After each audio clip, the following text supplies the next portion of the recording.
Hello，大家好，我是申浩，欢迎来到我的频道。这一集将会和你分享的就是苹果上一个星期所发生的大件事。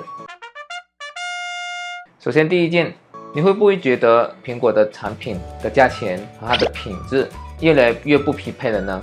在耐读 Find Mate 一个编剧叫做 Bradley Campbell， 他就比较3间世界上比较有影响力的品牌，第一个是苹果，第二个是 Amazon， 第三个是微软。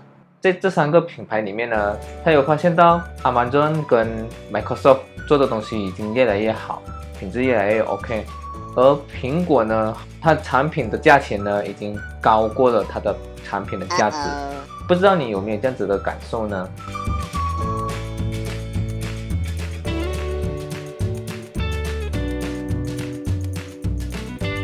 欢迎你留言关于你对苹果产品的价值的感想哦。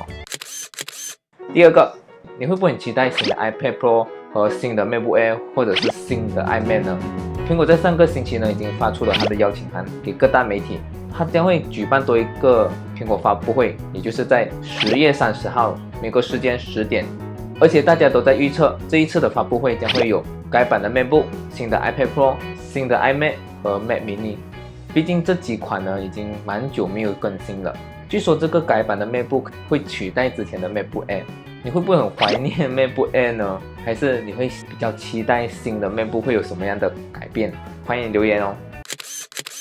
第三，你对于 iPhone 这几年的设计呢有什么感觉？根据其中一个苹果分析师 Ming-Chi Kuo， 他就有发表说，2019年的 iPhone 的设计呢，可能会跟2018年的 iPhone 的设计是一模一样的，也就是说，2019年的 iPhone 呢，将不会有任何很大的更改。其实 iPhone 2018年的底材就跟2017年的是很靠近了，不懂你怎么说呢？欢迎留言。好了，以上就是我要和你分享的苹果上一周的资讯。如果你对这一方面的资讯感兴趣的话呢，欢迎你给我个赞，也分享给你的朋友。那么我是申浩，我们下一个影片再见，拜拜。